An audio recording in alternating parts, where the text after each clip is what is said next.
ప్రత్యర్థులపై విరుచుకుపడ్డంలో ముందుంటుంటారు మాజీ మంత్రి అంబటి రాంబాబు. ఆయన వ్యవహార శైలిపై ఎన్ని రకాల విమర్శలు వచ్చినా వెనక్కి తగ్గరు.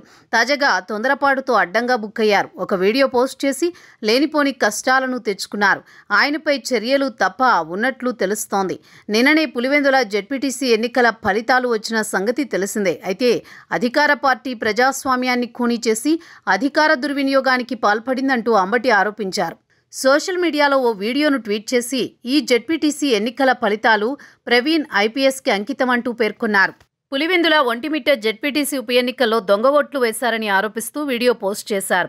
అయితే అంబటి రాంబాబు చేసిన పోస్టును వైసీపీ శ్రేణులు విపరీతంగా వైరల్ చేశాయి. అయితే ఆ వీడియో ఫేక్ అని తేలింది. పోలింగ్ కేంద్రంలో ఒక వ్యక్తి బ్యాలెట్ పేపర్లపై ఓట్లు వేసి వాటిని బాక్సులో వేస్తున్నట్టు వీడియోలో ఉంది.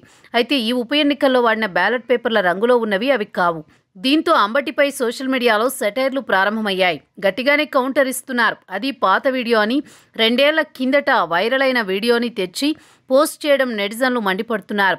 రాజకీయ ఆరోపణలు చేయాలి కానీ మరి ఇంతటి దిగజారుడుతనమా అంటూ ప్రశ్నిస్తున్నారు. మరోవైపు అంబటి రాంబాబు ట్వీట్ చేసిన వీడియోపై ఆంధ్రప్రదేశ్ ఫ్యాక్ట్ చెక్ టీమ్ స్పందించింది. పోలీసుల దగ్గరుండి దొంగ ఓట్లు వేయించారని అర్థం వచ్చేలా అంబటి పోస్టు పెట్టారు. అయితే ఇది 2023 జూలైలో పశ్చిమ బెంగాల్లో జరిగిన ఎన్నికలకు సంబంధించిన వీడియో.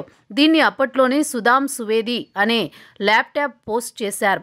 అదే వీడియోను ఇప్పుడు అంబటి రాంబాబు పోస్ట్ చేయడం, ప్రభుత్వ యంత్రాంగం మీద కుట్రపూరిత ఆరోపణలు చేయడం, ప్రజలను తప్పుదోవ పట్టించడం కింద వస్తుందని, ప్రజలు దీనిని ఫేక్గా గుర్తించాలి అంటూ ఫ్యాక్ట్ చెక్ ప్రత్యేక ప్రకటన జారీ చేసింది.